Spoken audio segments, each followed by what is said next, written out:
Yeah, that'll work. Man. Cool. The mics is hot. The mics is hot. Mics are hot. Oh my Fantasy god. basketball action is not. It's gonna be a mess. This is We'll talk through Toronto to start, I guess, because that's probably the most important thing. Ooh, wait. What's up? Hold on.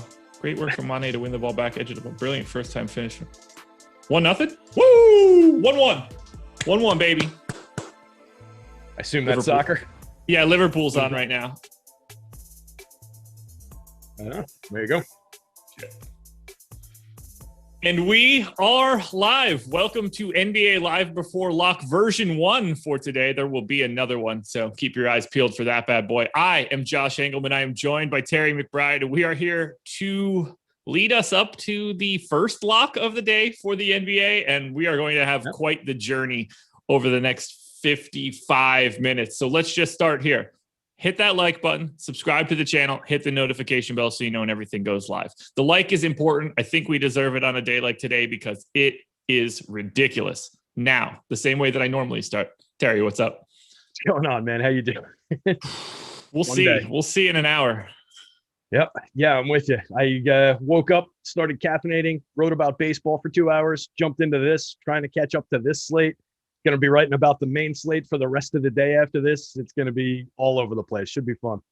Yeah, this is without question, the hardest day of the NBA season, bar none. It's randomness all over the place. People are going to be sitting. Guys that you haven't heard of are going to play 40 minutes today in a game. It's just going to be wild. I love it sometimes. This is not what I want. I'm ready for playoff basketball now. Get me to the real stuff, because we're going to burn one down here today. The good news for us, we've got the 5-gamer tonight. I feel bad for the guys on Live Before Lock at 6 o'clock. Well, from Deeper Dive to Live Before Lock from 5 to 7, because everybody else plays in that window. Should be a good time. Yeah, I'm not looking forward to writing about it. It's going to be an adventure trying to figure out how to put the deep dive column together today, but I'm definitely glad I'm not going to be on air talking about it, because it's going to be chaos. So we've got 3 games kicking off at 1 o'clock. We have another game that tips off at 2. And then for DraftKings, the Memphis Grizzlies Golden State Warriors game is a part of their early slate. It is not a part of the FanDuel slate. Now, the good news for the 3:30 game, Grizzlies Warriors, you don't have anything to really worry about there. Both of those teams want to win. Both of those teams should be playing their starters and their normal players the correct amount of minutes. That one is that is the game that you need the least amount of information on. If you want to play Ja Morant or Steph Curry or Draymond or any of the studs in Memphis and Golden State, by all means, go for it, because there's no ambiguity in that game. That one needs zero information from us. There is one spot that we need to start with, though, and that would be the Toronto Raptors. Just before we went live, the Raptors ruled out Jalen Harris. Now, for everything I've seen so far, the Toronto Raptors will have 6 active players today. Gary Trent is doubtful. Chris Boucher, doubtful. So we have Malachi Flynn, Stanley Johnson, Khem Birch, DeAndre Bembry, Freddie Gillespie, and Aaron Baines. Am I crazy, or is Malachi Flynn going to play 48 minutes today? I think he's going to have to. I think we're going to have a few guys who are going to have to play that much today, with one, potentially 2 reserves being able to actually come off the bench. Like, if they dress somebody just to be able to make the roster requirements, he's not going to be a player. So yeah, they might be sitting here with actually running a 6-man rotation, or at best like a 7-man. So yeah, I think we're going to see just massive minutes, and Flynn's the guy who's most likely to get him here. So ridiculous. I just dropped the update of our boom bust for the early in here, and we've got some just insane numbers. I think these are the highest boom scores I've seen all year long. And it's just, these are guys who are just going to be out there. Alex has 40+ minute projection on Flynn.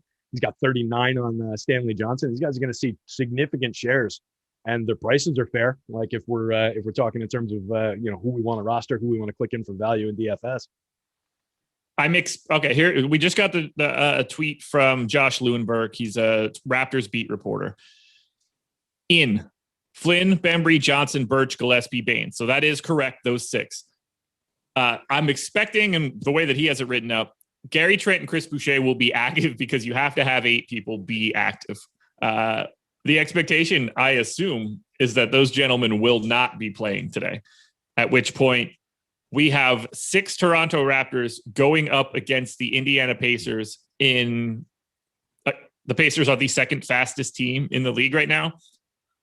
Every single Raptor that we expect to play is going to be in play in a large way. Am I crazy? What are you seeing on the boom bust? What's popping out most for the Raptors right now? So Jalen Harris was sitting at the very top of the tool until he scratched 5 minutes ago. And now we've got Freddie Gillespie leaping up to the top. He's got a 93.3% boom score probability, coming up huge in the optimal lineup rate, approaching 60% of the time optimal in our simulated slates.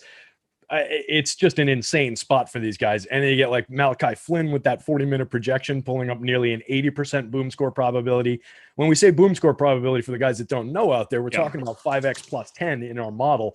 These guys have a significant chance of rocketing through that ceiling just on the virtue of being on the court and playing all these minutes in what should be a fast-paced, up-tempo kind of no defense type game. So there are significant plays, and none of them cost much. You're getting Gillespie 4,300 on FanDuel as a power forward, 3,800 as a center on DK. He's 92.4% boom score probability on DK. Bembry is getting a ridiculous score over there, 4,100 for both point guard and small forward. So you get to put him anywhere you want in your lineup, coming up 83.4% of the time with a boom score. That's DeAndre Bembry we're talking about at this point, not like a very high-end NBA player. The price is wildly different on FanDuel, 6,200 over there. So it's a tougher ask over there, and he's much less likely to be optimal. But he's very much in play. So fire up the Raptors. Yeah, and I would like to say I don't expect Aaron Baines to be able to play, monster amounts of minutes. So I tried to be pessimistic and give him 26. He's 3,100 on DraftKings. Like, he's still wildly in play. The problem is you don't need the salary anymore. Raw points sort of rule the roost. So like Malachi Flynn is projected for 50 fantasy points or something at this point now. If he has to play 44 minutes, 46, I gave him 46 minutes. It's unreal. And he's the only point guard, Yeah, he's going to have to drive the offense, have the ball in his hands, do everything for this team today. Alex has him 40 minutes and coming up with a 49.8 DK projection, just raw points. So, there is significant upside there. And then on Baines, to that point, Alex has him lower than you, only 22 minutes for that 3,100 price tag. Even at 22 minutes, we've got him with a 64% boom score probability, 28.4 raw point projection. I think you might want to refresh. Baines is up to 29 minutes. Okay. All right. So even higher. Fire up the Raptors. Yeah. Look, quick refresh here. If you're playing cash, I assume it's only Raptors plus whoever else fits. Like, you're going to have at least 3 Raptors. Gillespie, Malachi Flynn. I mean, $4,100 Bembry is probably the next one up, depending on who you think scores more between Bembry and Stanley Johnson, because they're both sort of similar guys. But Gillespie and Flynn just basically have to be in cash game lineups. Yeah, absolutely. I mean, these guys are hardcore locks. It's a word I haven't really used no matter what all year long. But yeah, these are locks. So that's unless one of them ends up scratching also, that would be a fun wrinkle. But getting to the Bembry Johnson decision, would you, since you see those guys kind of equally, are you just kind of going to play that as a leverage decision, ownership decision, and just look at it that way? Or are you just going to like, if you were building, let's say if you were building one lineup, is that kind of how you would make that decision? Are you seeing those guys basically equal, or does one stand out to you more than the other one? I see them as basically equal. And I think that ownership projections are massive. It means a lot today. I don't think that we can be very confident in who's picking up more ownership between DeAndre Bembry and Stanley Johnson on a day like today. The error bars on some of this stuff is going to be massive. Just one little change in minutes could change a whole other team. So I would be looking more to just make my assumptions. Whatever I'm going with, I assume is going to be relatively unique. And I just have to go straight ahead with that. I think it's pretty hard to look at ownership unless you're in a cash game and you're trying to build that cash lineup. You err on the side of grabbing the guys that are projected for more ownership. But in a GPP sense, I don't know how I could find leverage because I just wouldn't be confident. You could tell me that like Stanley Johnson is projected for 60% ownership and it's 20. You could tell me the exact opposite for Bembry, and I would believe either one of those scenarios. I just don't know how we're ever going to prioritize when 30 different guys are projected for 38 minutes and look the same. It's too tricky to me. Yeah, and that's really where it's got to shake out. In we trust the algorithm, like you said, I guess. But yeah, today is going to be a day where there's going to be some wonky stuff happening. So yeah. I guess it makes sense to follow that as much as you can for cash games for sure. It's a little bit stricter build, a little bit more of the obvious take that path kind of approach. But for GPPs, I think we kind of fire the old scatter gun and get to different things there. Speaking of, we got some news right now. Okay. This is Spurs news. So DeJounte Murray is available to play. Rudy Gay available to play. Patty Mills out. Trey Lyles out. Lonnie Walker remains questionable. Now, if we just want to dip our toe into the water of San Antonio for a second, the Spurs are 100% locked into the 10 seed in the West. I don't understand how anyone is questionable in a scenario like that. Just don't play Lonnie Walker is my guess, but who the hell knows? So the only real thing that we have to pay attention to is that Patty Mills will not be playing. I don't get the vibe that matters at all. I can't imagine how that affects anything. I don't think that anybody on the Spurs is going to be playing enough run to be confident in their outlook. Do you see any Spurs that are interesting to you today? I mean, if you're talking about some of these prices, then sure. But we don't, like you said earlier, we don't really need significant savings today. So like if you're getting a Devin Vassell at 3,300 with a solid boom score, solid little projection from Alex in 29 minutes, then fine. If you're getting to, maybe a Keldon Johnson for a discount at 45, then fine. But none of them are really popping up. It's just about the value that I don't know that we need to build in. Like, we're just going to be leaving a lot of money on the table if we're just playing all of these guys who are extreme value type plays. So, yeah, with the people that are on the board, I guess it looks like we don't have in the latest update the news you were just talking about. So we might need to catch up to that with Dejounte Murray being in. He would be, I guess, a little bit interesting just given his talent level if he's playing a significant amount of minutes. But like you said, they're locked into the spot. Like, Pop wasn't even at the game yesterday. He went to Boston to go to Timmy Duncan's Hall of Fame induction. So they just don't care about this game. I don't see them playing too many of their key players very long. They'd rather have them for the playing games. Yeah, I'm just not seeing it for this one. It doesn't seem all that viable to me.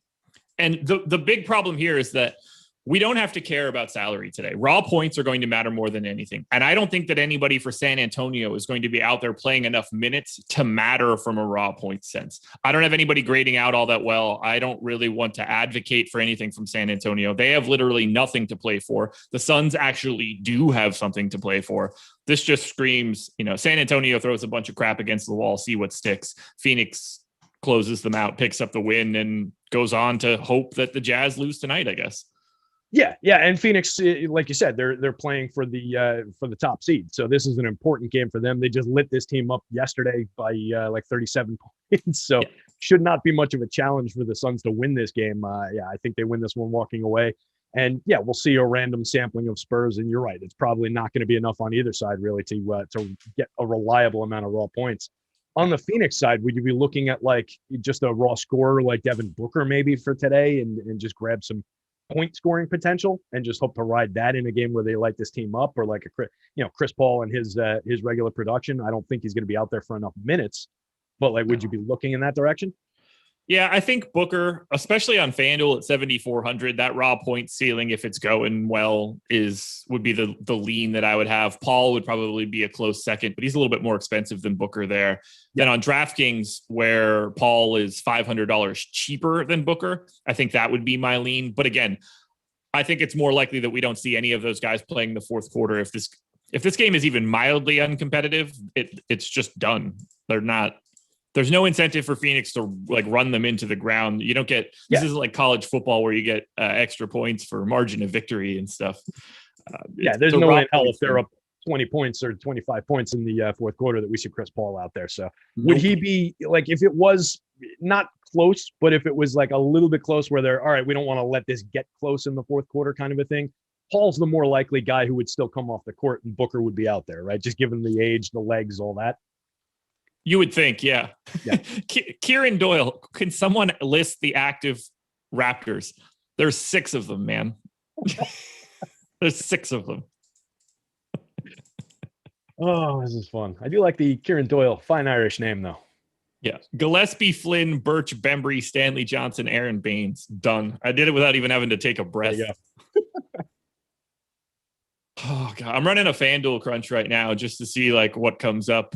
Same way that I would run my power rankings. Gillespie, Malachi Flynn, Stanley Johnson, Kem Birch, and DeAndre Bembry are all showing up north of 50% of the time in this crunch. Only one other guy is cresting that 50%. I guess we should talk about him right now. The raw point ceiling of this gentleman is generally pretty high. How are you feeling about old Russell Westbrook? 12-8 on FanDuel, 13-1 on DraftKings, and likely projected for north of 60 fantasy points. I mean, it's Russ Westbrook. How could you not want to play him despite this insane, ridiculous slate that we've got?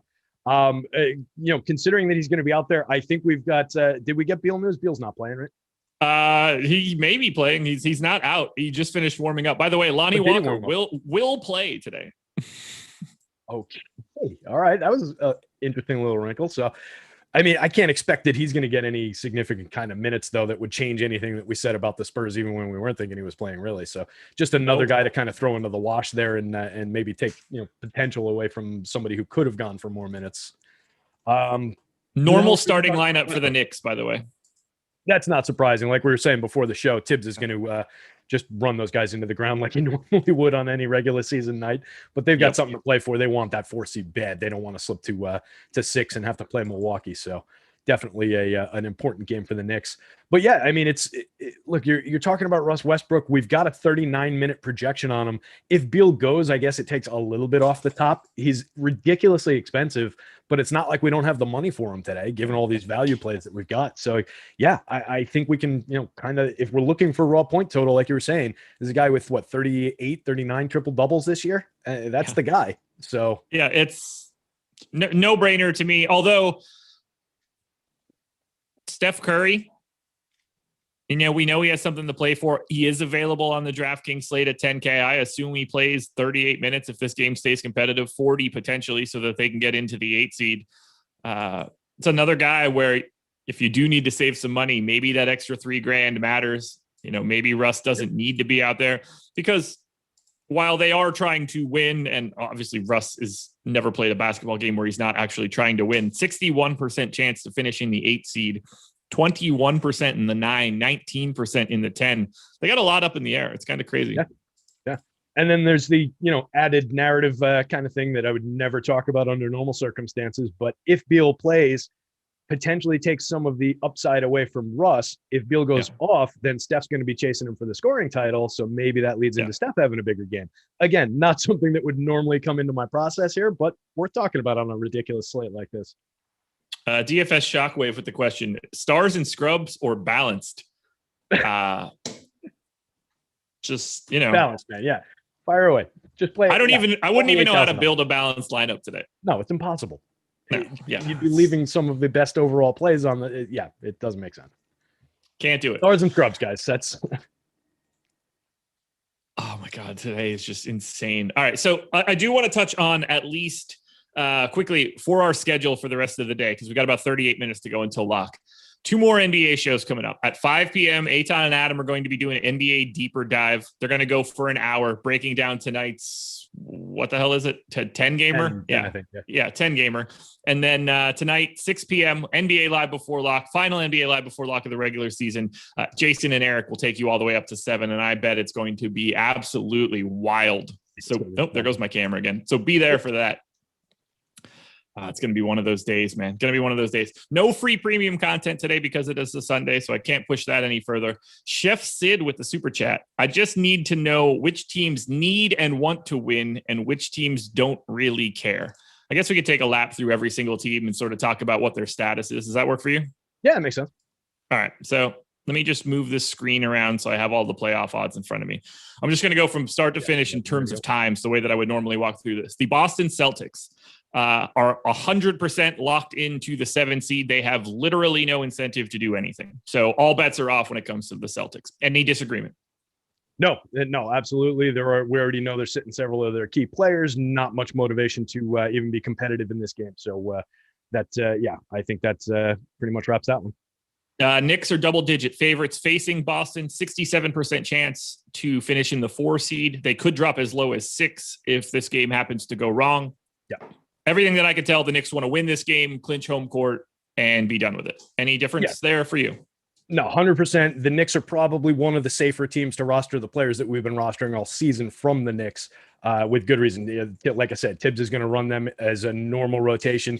Even if they were locked, Tibbs would probably run them as a normal rotation to try and win this game just because he's a madman. But needing to stay in the 4 seed. If they're the 4 seed, they're going to play Atlanta. If they drop to 6, they play Milwaukee, which is just a disaster and a completely different matchup.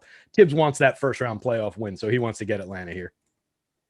Indiana is the favorite facing Toronto. The Pacers are basically a coin flip to either be the 9 seed or the 10 seed. So in theory, they want to win. They want to host that first play-in game. There's no downside if they lose, but they are also facing a Toronto Raptors team that has nothing to play for and is only playing what seems like 6 guys. So the Pacers are going to try to win. It is not an overwhelming priority to do so, but they have something to play for, and the Raptors quite clearly do not. Yeah. God, that one's ridiculous. That one's just truly ridiculous. I'd almost rather watch a pickup game at a park, to be quite honest, than this game. Bradley Beal will play.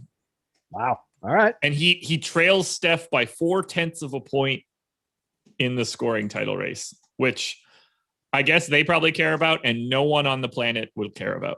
Right. Yeah. It's only going to be those two, but I think they're going to actually care about it. And that game starting a couple hours early, like Steph's going to know what he needs to do then because Beal's game goes off a couple hours earlier. So that it creates an interesting little added wrinkle to the slate. There's, it's worth mentioning at least because those are hyper competitive guys that are, known for their scoring. Obviously, Steph definitely wants to add to his legacy. So yeah, makes a lot of sense to at least consider. And would that change the outlook on Westbrook for you getting Beal in there, or is it just kind of Russ's super expensive? Yeah.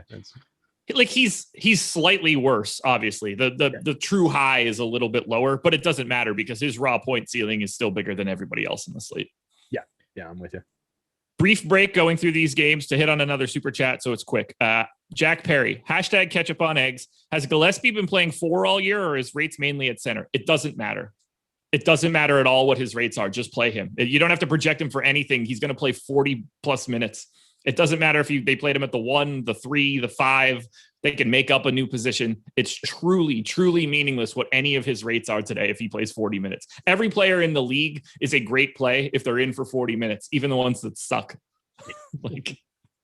Yeah, I mean that could be Dizzy Gillespie, and you could still lock him in at that minutes projection. So no worries.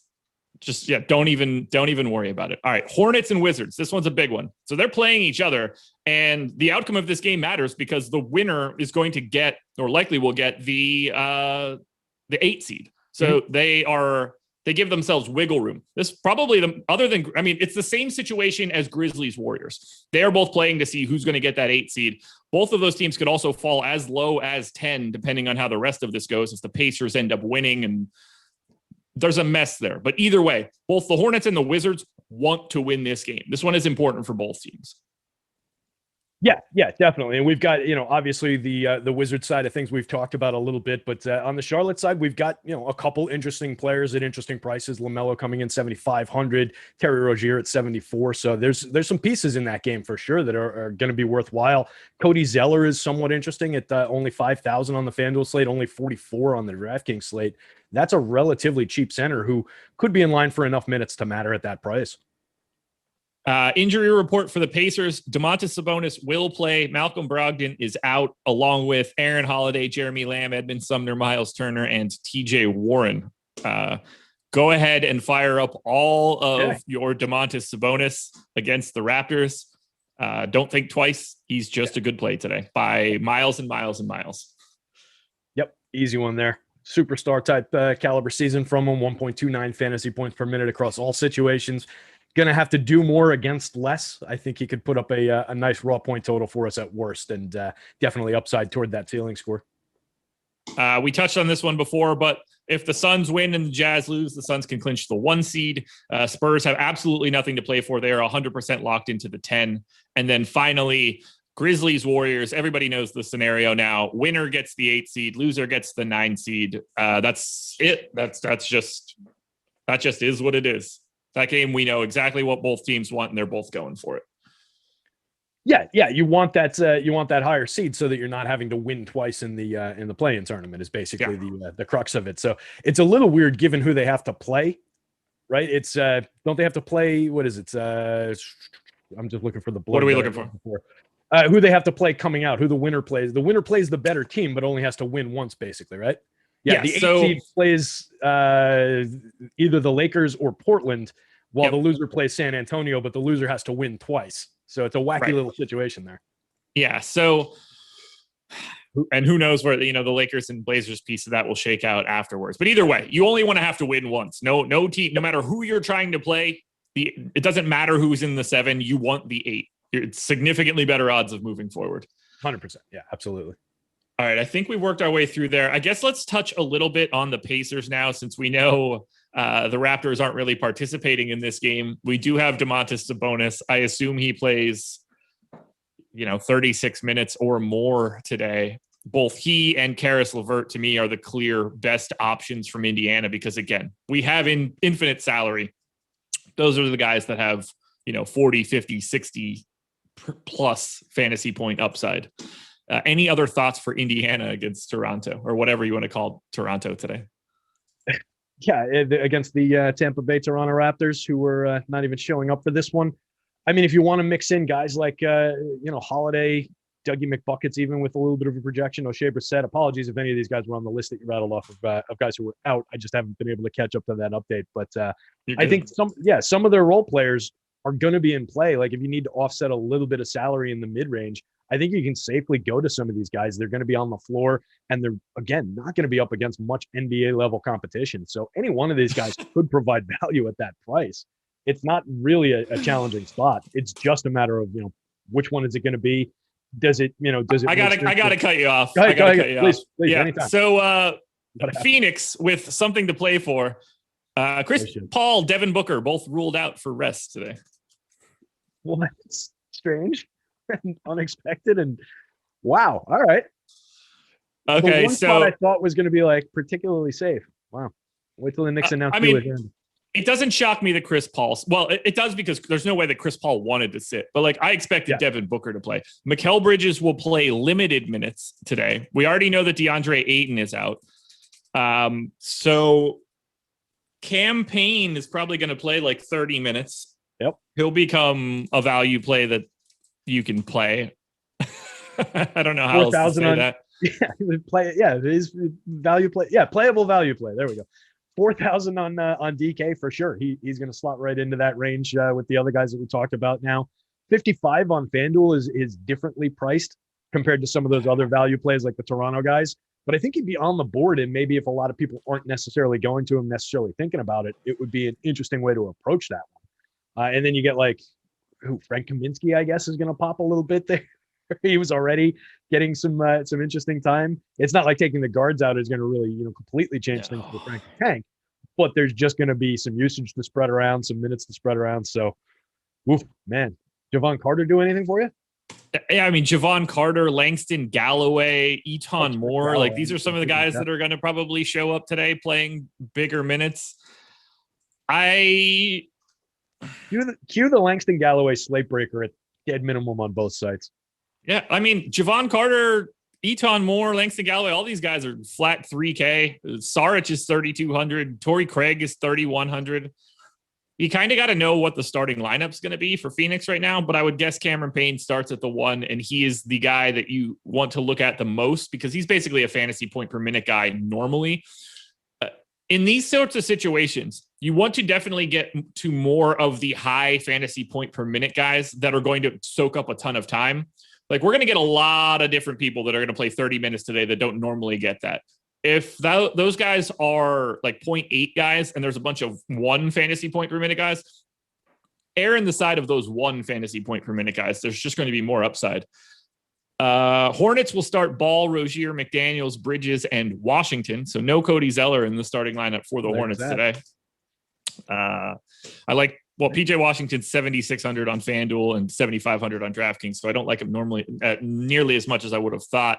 That would be a LaMelo game for me. Terry Rozier. There's a lot to like from Charlotte, actually, because a couple of these guys have pretty sizable raw point ceilings in a pace-up spot against the Wizards. Ooh, we got a Pacers lineup, too. LeVert, Holiday, McDermott, Brissett, Sabonis. Okay. About what we were expecting there, I think. Yeah. Going to the Charlotte side of things again, taking Zeller off the board there, looking at PJ Washington, I agree. I think it's a little bit much to be paying there, but I think he's going to be at least slate relevant potential to produce where we have to play 2 power forwards on FanDuel. So I'd be curious about him there. But what does that do to Zeller in terms of he was ranking with a decent boom score on both sites? If we're shaving, that was with 26.5 minute projection from Alex. If we're shaving him down for not starting now, does that change his overall outlook for you? Unplayable. I don't know how you can play anybody today that doesn't start unless they're the 6th additional person for the Raptors. Makes sense. Like to me, I don't know. I don't see a scenario where you could ever play someone that's not a starter with any sort of volume. Like if you're playing, I don't know who would be a good example. I don't know. Maybe that actually is a true statement that you shouldn't play anybody that isn't starting. Well, I think it is at least to a degree because we've got so many guys who are priced as backups essentially that are going to be in starting lineups. So normally we're looking to some of those 6th and 7th men who are in a unique situation, getting more minutes than they normally would, et cetera, but they're still coming off the bench. In this case, and that's price driven and value driven. In this case, we're going to be getting a lot of those guys in starting roles. So I think your point is actually pretty apt. I think that makes sense to look to. Maybe not quite as restrictive as you put it, but I think it definitely is a rule that people should kind of at least keep in mind as they're building lineups today. Blake Murphy. Raptors start Flynn, Bembry, Johnson, Birch, and Gillespie. The bench is Baines plus Trenton Boucher available, but same deal as last 2 games. So they got 6 dudes, and Aaron Baines is the only guy on the bench for Toronto. Lonely old Aaron Baines. Man, that is going to be an ugly game. Celtics starting lineup. God, I hate this shit. Just post the damn names. I don't need a DraftKings video of pictures. I don't know who the hell half of these guys are. Oh, God, yeah, I hate that. Luke Cornett, I guess, who just looks like Gordon Hayward, but worse. I guess that's Peyton Pritchard. And then 3 more guys that I don't know. Fair enough. Boston, do you mind? There we go. Celtics will start Pritchard, Langford, Ogilvy, Grant Williams, and Luke Cornett. Wow. Hall of Fame lineup going up against my New York Knicks.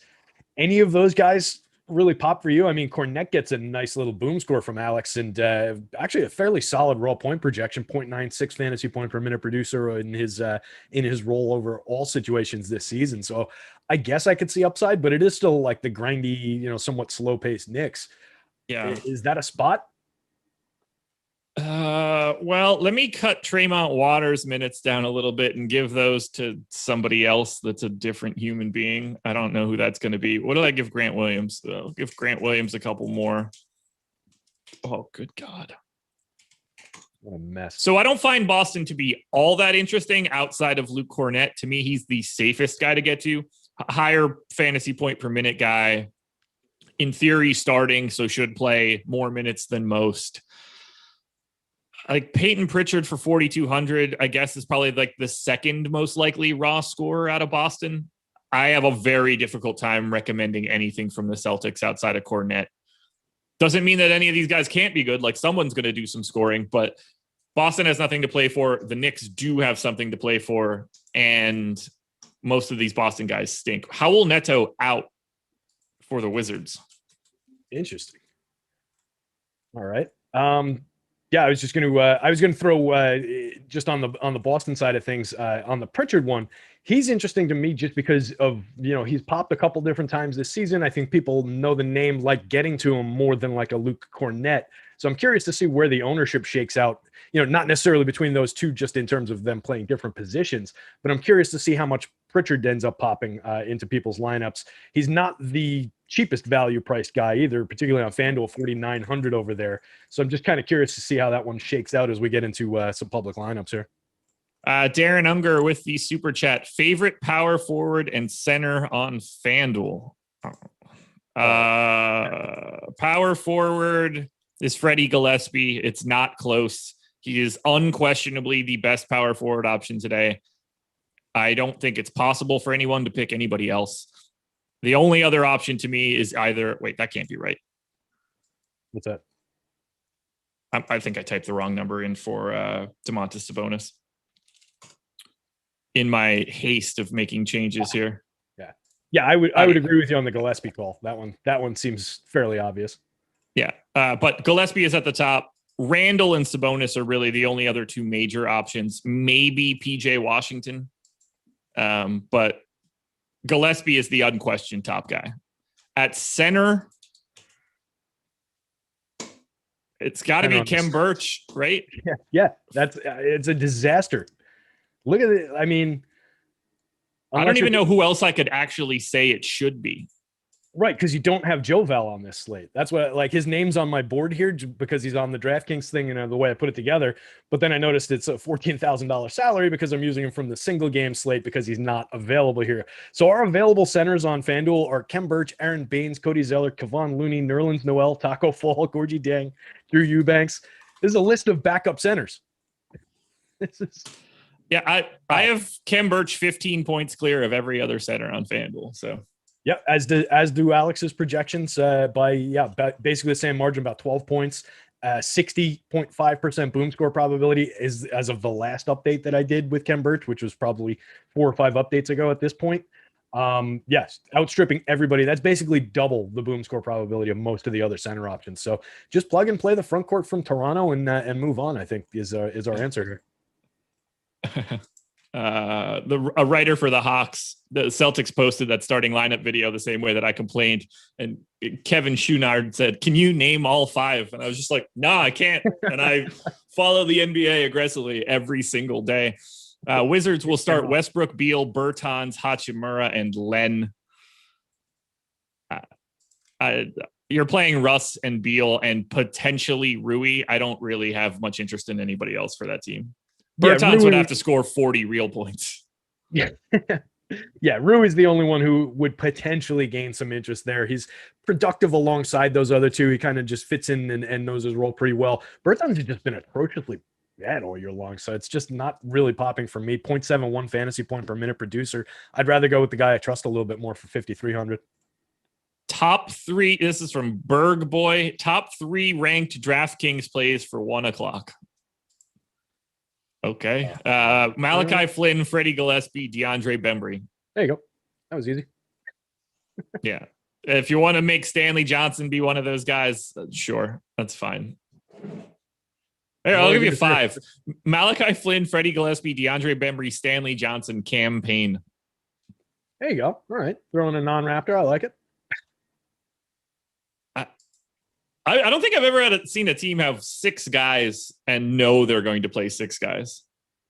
Yeah, no, the outlier that I'm remembering from like earlier this season was the 7-mans, but 6 is extreme. And that's, this isn't COVID related. This is just, we're choosing to play 6 guys. At least before they couldn't play more guys. Gary Trent and Chris Boucher can play today. They are just not playing. Right.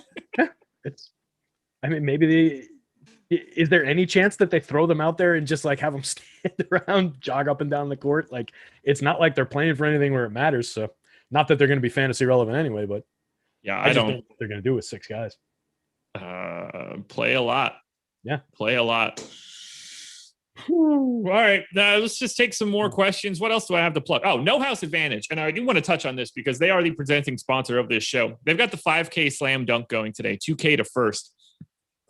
We don't worry about fantasy points here. We worry about player props, and the player props don't change once they get posted. So on a day like today, the amount of value that you can find in props at No House Advantage is incredible. Today, there are going to be people that are playing today that, one, don't have access to any additional information. They're just winging it. We are offering free No House Advantage projections and optimal lineups today. Now, this one is going to lock at 1 o'clock, so you do want to get into it. It's 24% full right now. It locks in 16 minutes. Wow. That is a spot to jump on, guys. And there are going to be countless props that are basically no-brainer props for you to get into today. This is free money in a way that we probably have never described before. This is going to overlay by more than half. There's $2,000 at first, and there are going to be like probably 30 props on the site today that can't lose. That's unreal. Yeah. I mean, perfect day to be jumping on props, especially when the board isn't changing, like you said, with these like essentially can't lose type situations. And when we're giving you optimal lineups, we're giving you all the projections that nobody else is working with. If you guys out there haven't checked out the way we lay that out, it's just really cool for even if you're playing on No House, it's great. And then if you're just a prop bet player, jump into those projections and take a look at how Alex puts the No House Advantage projections together, because he's giving you his percentage. He's giving you the prop bet. He's giving you his actual projection, and then he's giving you the probability that goes over or under. It couldn't get any easier or any better to make your No House Advantage lineups and to make prop bets. So it's a great, great tool. DeAndre Bembry's prop for points is 9.5 today. If that dude doesn't score 9.5 points in the 40 plus minutes he's going to have to play today, he should retire. Hey, if anybody can do it, it might be DeAndre Bembry. But yeah, I think that one's a pretty safe bet to go over. I'm building out a lineup right now because why the hell wouldn't I? Makes sense. I'm trying to get some baseball lineups in still. believe it. I'm looking for questions right now just to see does Boston pull Pritchard if the game's a blowout? They don't know that, but anybody can play for Boston. The game is totally meaningless. Yeah. Like there's no correct path there. Yeah. But I don't think we're, necessarily thinking that he's somebody that they're looking to go out of their way to restrict his minutes or protect really in anything. I don't think they're worried about anything for him. So I don't see a real narrative behind like why they would do it. No, same. I'm just trying to figure out a couple more props here that could be like full on broken. Mikal Bridges said they said that he was going to be limited, right? So under on Mikal Bridges props are probably pretty Makes decent, sense. right? Yeah. Under 20.5 points, rebounds, and assists, under 14.5 points if he's going to be limited. That works for me. Just trying to look through a couple more of these here. What's anything related to PJ or Zeller on the Charlotte side of things? I'm just trying to think of some of the news we had. No, or anything Zeller's not a part of it. PJ Washington is on there. Over under 14.5 points feels pretty safe. Over under 1.5 threes made also feels pretty safe. I like that. What's Beal's point scoring prop? Because he was not on there. Not on. Yeah. No, not on there. Just one. Let's see. Miami, Detroit, Orlando, Philly. Oh, I'm into the night games now too, which I'm not dipping my toe into that water as of yet. Where's the Golden State one? Not on there. Weird. Whole slate except for the Golden State game. Wouldn't have expected that. Yeah, it is. Boston only has Tatum and Fournier. Obviously, both guys aren't playing. Randall and Barrett are the other two options that are listed there. All right, I'm gonna. Maybe there's not a minute for the Knicks. No. I'm gonna take an under on Eric Bledsoe here because that projects really well for us. I'm going to take an under on Darius Garland assists for Cleveland. That's projecting very well for us. Like it. I've got Bembry, Devontae Graham over 1.5 rebounds, Levert over 1.5 threes, Mikal Bridges under in points. Justin Holiday under in rebounds. I don't trust that one at all. Looking for some other what's the number? Big overs. I already flipped out of it, so not entirely sure there. All right. Lillard over 3.5 rebounds. I'm willing to take a shot there, but they've obviously got something to play for. Yeah, definitely. That should be a 3.5 boards. Spot. You could do that, Dame, right? LeBron James threes made over under 1.5. I'll take my chances on the greatest player in the history of the world. That'll light chat on fire. I agree with the first part. I disagree with the second part. Are you? I guess my camera was down again. Don't worry, I got it. We're back. I don't actually have your video up in front of me. So it's just going to keep happening. It's one of those. I don't know. Sometimes it does this where it just turns itself out. Look, you guys don't need to see me. I don't have anything interesting going on with my face right now. We're all right. Are you seeing anything interesting popping out on the Boom Bust tool right now? Anybody that we haven't really talked about that you see popping up? Let me hit the old refresh button here real quick and we'll see what comes up. I think we've covered most of it. I mean, the top of the board is just entirely occupied by Raptors, so that's not really revealing any news to anybody. I'm waiting for it to load. It looks like we just dropped an update a minute ago, so as soon as it decides to load, I'm running a crunch for baseball in the background, so it's taking a half a second here. Sure. Let's see. And we've got basically all the games on this thing, so yeah, I think, an interesting name that we did talk about, and it's not going to surprise anybody who's been listening to us, but I think it's going to be surprising to the public in general, is that Khem Birch play at center on FanDuel. I think that's just going to be, like, people just don't think about him as much, I don't think. And it's a spot where he's getting 60-plus boom score probability. The top end of the boom score probability tool is just worth talking about on its own because these numbers are higher than most games we've seen, than anything we've seen most of the season. I mean, Freddie Gillespie up at the top at over 90%. It's like, that is just an absolute lock of a play. He's 92% likely to put up a 10x plus 5 score, or 5x plus 10 score, rather. He might hit 10x plus 5. So it's really might. Yeah, it's just super interesting from that regard. But I think, these are all looking at the guys up here, these are all the value plays. So you can't build an entire lineup just by going off the top of the boom bust. You do have to go in here and sort the projection out as well and start looking for some of the raw point guys that we've been talking about. So getting like on DK, getting like a Steph or getting like a Westbrook into your lineup, a Westbrook on FanDuel, getting to some of these stars. And, maybe you're talking about like a Julius Randle on at one of your power forward spots. Some of these star guys who are going to have an upside 2 raw points are going to be valuable and are going to be mandatory here. So the top of the board is for when we sort by boom score is for finding our value guys.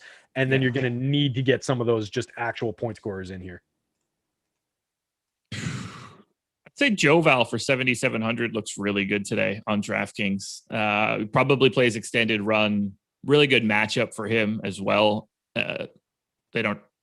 Golden State doesn't exactly have a lot on the opposite side for him. He's not going to be worried about Kevon Looney all that much. Yeah, no, not at all. And yeah, I wish we had him on the FanDuel slate to talk about. That's interesting. I would just pull it up that way and take a look at what additional centers, since it was such a short list of available centers on FanDuel, but we've got the positional flex on DK. So we pick up, like, you can play Julius Randle on DK at center. You can play DeMontis at center on DK. You can play Draymond at center on DK if he's in the game. So there's a lot more options over there. But yeah, Valanciunas definitely looks like an interesting play. At worst, mix in with some of those guys and might not be at the top of a lot of people's lists. So I think that's a sharp call. And you can play him at center and you can still roster those other guys at power forward. So definitely works well. We haven't had any other news sneaking in since we've touched on it last, so I don't really have anything else to add. The simulation asks best small forward on FanDuel. One of the Raptors, I would imagine. That would be Stanley Johnson. Not close. That's the one. Look, if anybody has any questions about best anything, just go check and see if a Raptor has that positional designation. If they do, then it's them. Yep, 100%. I have Freddie Gillespie, Kem Birch, Malachi Flynn, Stanley Johnson, and DeAndre Bembry showing up in the optimal on FanDuel, all north of 48% of the time, including Gillespie getting to 73%. Russ is at 64%. And then the rest of the list is like Randall, LeVert, Beal, all the other studs that can score 50 on their own. Yeah, and that plays right into what we're saying. So you want to grab those Raptors. If you can find an equal value at one of those positions, which is going to be challenging to do. There are other value plays on other teams, but those are the safest guys for that value to just kind of lock in and then just try and get different combinations of those star players around them and put it together in all the different ways that you possibly can. But I think, yeah, it makes total sense if you want to talk about like what's a core of guys to use. The Raptors are a core of guys to use today. Yeah. Yeah. You got to be rotating through them. Yep. It's the best chalk you'll ever find because it's not like, oh, these Raptors are popular. We got to find. They're all going to play like 44 minutes apiece. This is not the same sort of like, oh, they're chalky, but they play 30 minutes. This could go either way. They don't have a choice. They got to be out there for 240 minutes. It's nuts. Right. Yeah. Somebody's got to take the court. Otherwise they're forfeiting. And I don't know what happens in that situation DFS wise, but we won't hope for that. But yeah, I'm not exaggerating when I'm saying these are the highest boom scores we've seen all year long. They are, in fact, the highest boom scores we've seen all year. So It makes sense. All right. What else do we got coming in here? I'm looking for a good question. I wish I had one teed up for you. I'm trying to get Matt Boyd out of my life. We can talk baseball for the last 5 minutes of the show if you want. I would have less knowledge about baseball than the NBA today, which is pretty amazing to think about. We'll catch you up quick. The questions are just like, should I play this stud or this stud? I don't, both of them. But there's no sifting between that sort of stuff. How much if you're building a FanDuel lineup today, how much money are you willing to leave on the table as compared to like a normal day? It's a good question. Let me run a crunch without any randomness on to see how far down it goes by salary sake. So like my third most optimal lineup is 59K. So you can very easily leave 1,000 without even batting an eye. Yeah, and that's where, when we talk about the raw point scores, that's kind of where, those fill in. But even trying to cram a bunch of those guys in, it's difficult to spend all your salary on this slate. All right, so I just ran 125 lineups just as fast as I could. No randomness whatsoever. If I sort by salary, 57.5, so 2,500 is left in multiple lineups of my top 120 lineups. So easily, you can leave $2,000 or more on the table on FanDuel. That's unreal. And what would normally be like your limitation on how much I want to leave on the table? Because basketball, obviously works differently than baseball. We want to be maximizing our salary spend. We can leave a little bit, but you don't want to leave. I wouldn't think you're leaving $2,000 on most slates. I would imagine I never do. It's not something I ever look at. Because it's normally, for me, it's just normally swept up and I'm getting those, 200 off the max type lineups anyway. Can you rank Westbrook, Curry, Sabonis, and Randall on DraftKings? I would go Westbrook, Curry, Sabonis. I would go Westbrook, Curry, Randall, Sabonis. Randall over Sabonis. Interesting. What's the basis for that? Randall needs to be out there. Sabonis, in a way, doesn't. They're separated by a half point. It's not. And I don't really have opinions on similar things. Yeah. They're both behind Curry and they're both behind Westbrook, no matter what. Mm-hmm. I have no lean on Randall or Sabonis today. Yeah, honestly, you're not going wrong clicking either one as your second power forward click after you click one of the Raptors values. So just, start. If you're building 150 lineups, just start rotating through them. Yeah. So much of this stuff is coin flip, unable to be determined type questions that it's just not worth diving into. Bembry and Semi or Langford and Miles Bridges. That's from Soul Dope. Bembry and Semi. Yeah. Just on the Bembry end. But I wouldn't play Semi. I probably wouldn't play Langford. I don't think that either of those guys should be rostered at all today. Yeah, we've got money to spend. You don't need to go to those guys. Like, find somebody else. There's a better way to put that lineup together. I'm confident. I would say that Romeo Langford is actively a bad play today, but I don't know. I just don't expect him to play enough. I mean, he's terrible generally. I'm going to be very specific here. You should not be playing Romeo Langford today. You probably shouldn't be playing Semi Ojeleye today at all in any lineups. You're the Romeo Langford. What's the utility? I don't think that any of those guys are set to score 40 against the Knicks today, and that's what you're going to need. Yeah, there's very, very, very slim chance of that happening. So I'm with you. Looks Neither like of those guys. 28-minute projection on Langford and under a 16 raw point fantasy FanDuel projection. Yeah, those guys aren't showing up in anything that's good. Yeah.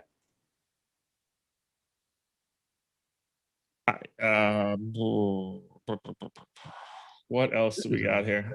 I mean, I don't even know where to go. 2 minutes to go until lock, everybody. Good luck, I guess. Have fun. It's been a fun season. It has. We can wrap this up by thanking everybody, right? Yeah. That's just, look, I don't have anything else to add. Going over the logistics is the more important part. Anybody that thinks they got a beat on this is lying to you. I promise you that. You're going to see probably 5 names and whatever the optimal lineup is that we didn't even mention today because we don't know what's going to happen for some of these games. Anybody can play anywhere from 10 to 35 minutes. Yeah, very much so. It's just way, way up in the air. And I'd love to see the person who's sitting there pounding their chest saying, this is exactly what's going to happen today. I'm the best. I'm the DFS god. No one knows. This is the dart throw day of dart throw days. Well, I know one place that's probably going to happen, but we could leave it at that since it's going to be 1 p.m. in 30 more seconds. We don't have to dive into that one. But I'm quite confident I know where that would be. Guys, thanks for being here. It's been a long season. It's not like we're not going anywhere. The playoffs are still going to have a ton of content, especially that first round where you still get multiple game slates. We'll have this isn't going anywhere. I'll have contenders every day during the playoffs, even for the play-ins. Process show will be around at least for some of the days where we have bigger slates, strategy shows and live before locks and stuff. That stuff's not going anywhere. The play-in stuff will have like single game contest show, single game contest articles. It's a lot of stuff. So we locked, man. That is it. Let's get out of here. Good luck today. Make sure you're watching the Deeper Dive and Live Before Lock tonight from 5 to 7 because you're going to need every bit of information that's coming in. It's going to be wild. Good luck tonight, everybody. We'll see you for the playoffs.